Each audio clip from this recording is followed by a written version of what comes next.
Hello friend, मैं उमेश और आज आपको पता ही है कि आज की डेट में मुस्लिम्स को कितना नीचे गिराया जा रहा है। पैलेस्टीन जैसे जगहों पर पता नहीं कितने लोग अपनी डेली जान गंवा रहे हैं। यही नहीं बल्कि सोशल मीडिया पर इस्लाम को एक एथीस्ट जैसे लोग ट्रोल करते रहते हैं। अयान कुरैशी नाम का एक लड़का जो हिंदुओं के ऊपर कुछ गंदे वर्ड बोल देता है, इसलिए उसको अरेस्ट कर लिया जाता है। लेकिन खुशबू पांडे और दिल्ली की दीपक जैसे अंधभक्त जो हमेशा मुसलमानों के ऊपर जहर उगलते रहते हैं, ऐसे लोगों को कुछ भी नहीं कहा जाता। इनफैक्ट ऐसे लोगों के साथ कुछ भी नहीं होता। सो आज की डेट में मुस्लिम कम्युनिटी इतनी ज्यादा लोअर कॉन्फिडेंस होती जा रही कि हर लोग इस्लाम के ऊपर कीचड़ उछाल रहा है। मुसलमानों को नीचा दिखाने की कोशिश कर रहे हैं। इनफैक्ट प्रेजेंट टाइम पे मुस्लिम्स को अपना इतिहास ही नहीं पता है कि वो कौन है, और उन्हीं की कम्युनिटी में सलाहुद्दीन अय्यूबी, हजरत अली, खालिद बिन वलीद जैसे लोग बहादुर लोग गुजरे हैं। शायद मुस्लिम्स अपना इतिहास भूल रहे हैं। एक बात तो आपने सुनी होगी, अगर आप चाहते हो कि आपका लोग इतिहास याद रखें तो तुम्हें भी अपना इतिहास याद रखना होगा।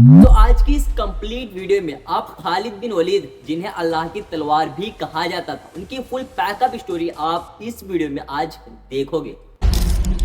खालिद बिन वलीद हिंदू ये कीड़े मकोड़े की तरह मसल जाएंगे जिस दिन ऐसे नहीं बोलना, ऐसे ही ऐसे नहीं बोलो, ऐसे ही तो आज की इस वीडियो को शुरू करते हैं। आज से काफी टाइम पहले हमारे नबी आप सल्लल्लाहु अलैहि वसल्लम के टाइम पर, मतलब जब हमारे नबी आप सल्लल्लाहु अलैहि वसल्लम इस दुनिया में प्रेजेंट थे और हमारे नबी आप सल्लल्लाहु अलैहि वसल्लम इस्लाम को तेजी से फैला रहे थे, और उस टाइम पर खालिद बिन वलीद एक काफिर थे, मतलब इस्लाम के कट्टर दुश्मन। उसी टाइम पे मुस्लिम्स और मक्का वालों के बीच एक जंग छिड़ती, जंग उहुद, और उस टाइम पे खालिद बिन वलीद इस्लाम के अपोजिट टीम में होते हैं। सो अगर आपको जंग उहुद की स्टोरी पता है तो आपको पता होगा कि आप सल्लल्लाहु अलैहि वसल्लम ने कुछ तीर अंदाजों को पहाड़ी के पीछे छिपने के लिए कहा था, और कंडीशन रखे थे कि हमारे साथ कुछ भी हो, कुछ लोग मारे जाए, कुछ भी हो, लेकिन तुम्हें अपनी जगह से नहीं हटना है। पर जब लड़ाई शुरू होती है और मुस्लिम से जीतने लगते हैं तो इस जीत की एक्साइटमेंट की वजह से पहाड़ी के पीछे छिपे लोग बाहर आ जाते हैं और उस जंग के मैदान में आ जाते हैं। और खालिद बिन वलीद इसी चीज का फायदा उठाकर जहां पर मुस्लिम से जीत रहे थे पूरी तरीके से पासा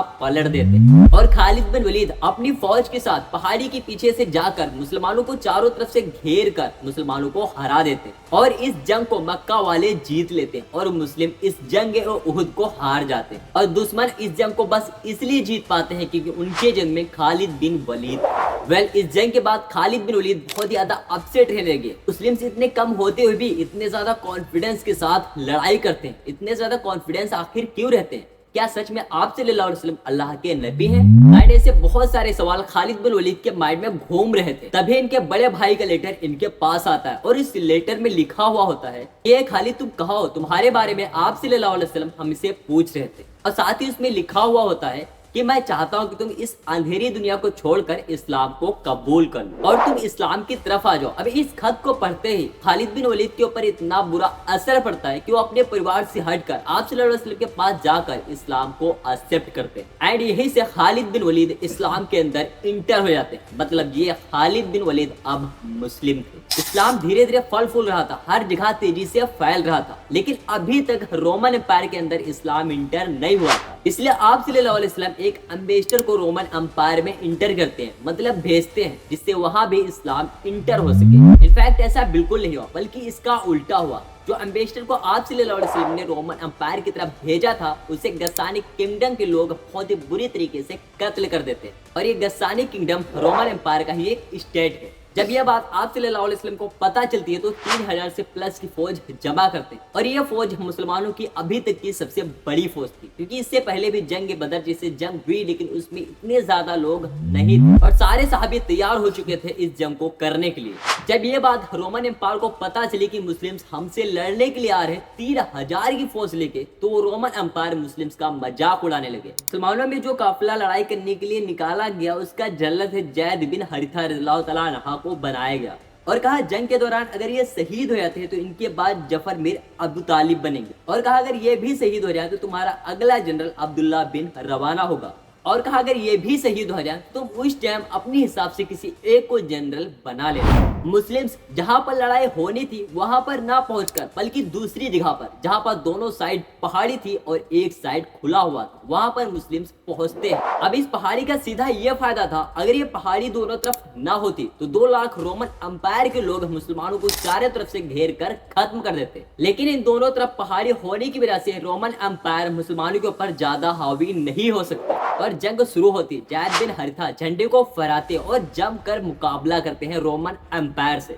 लेकिन वो इस जंग के दौरान शहीद हो जाते। अब आप सल्लल्लाहु अलैहि वसल्लम के मुताबिक जफर बिन अबी तालिब मुसलमानों का झंडा फहराते हैं और जंग को कंटिन्यू करते हैं। अफसोस कि इस जंग के दौरान उनके दोनों हाथ कट जाते और वो भी शहीद हो जाते। अब आप सल्लल्लाहु अलैहि वसल्लम के ऑर्डर के मुताबिक अब अगला नया जनरल अब्दुल्ला बिन रवाना बनते और इस्लाम के झंडे को फहराते और जंग को कंटिन्यू करते, लेकिन फिर भी वो भी इस जंग के दौरान शहीद हो जाते। और फिर एक मुसलमान इस्लाम का झंडा उठाता है और फिर कहता है कि हमें जल्द ही अपने बीच एक जनरल को चुनना पड़ेगा वरना सभी मुस्लिम्स इधर उधर बिखर जाएंगे। और ये जंग मदीना से लगभग 1000 किलोमीटर की दूरी पर हो रही थी, लेकिन फिर भी आप सल्लल्लाहु अलैहि वसल्लम मदीने में रहकर जो जंग में जो कुछ हो रहा था वो पूरी कंप्लीट डिटेल आप सल्लल्लाहु अलैहि वसल्लम मदीने में रहकर मुसलमानों को दे रहे। मतलब वहां पर बैठे सभी मुस्लिम्स को ये सभी चीज बता रहे। मतलब आप सल्लल्लाहु अलैहि वसल्लम मदीने में बैठे मुस्लिम्स को जंग की कंप्लीट डिटेल बता रहे। जब तीनों जनरल शहीद हो जाते हैं सो तब मुसलमान अपना नया जनरल अल्लाह की तलवार में, जो अभी तक एक नॉर्मल सिपाही की तरह लड़ते हुए 9 तलवारें तोड़ चुके थे, और उन्हें अपना एक नया लीडर बनाते हैं,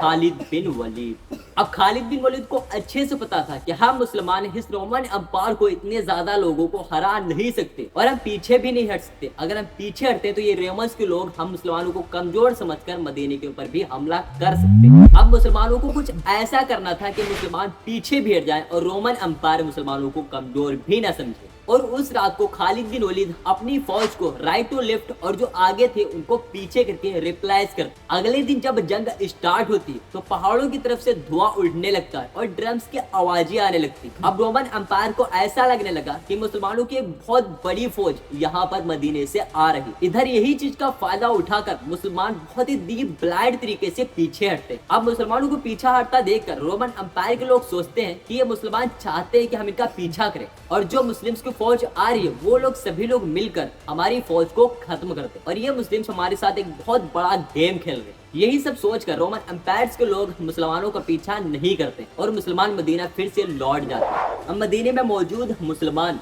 इन लोगों को देखकर कहते हैं कहीं ये लोग जंग के डर की वजह से भाग तो नहीं आए। तभी आप सल्लल्लाहु अलैहि वसल्लम ने कहा कि भाग कर नहीं आए बल्कि ये लोग हमारी मदद लेने के लिए आए और हम फिर से एक बड़ी फौज कंप्लीट करेंगे और फिर से हम रोमन अंपायर के ऊपर हमला करेंगे। अभी तक खालिद बिन वलीद की स्टोरी कंप्लीट नहीं हुई। ये खालिद बिन वलीद स्टोरी का पार्ट 1 है, इसके अराउंड कुछ पार्ट्स बनेंगे। सो सभी पार्ट्स के देखने के लिए इस चैनल को सब्सक्राइब एंड वीडियो को लाइक करना। सो मिलते हैं इसके नेक्स्ट पार्ट में एंड अगले दिन अगली वीडियो के साथ। तक अल्लाह हाफिज़।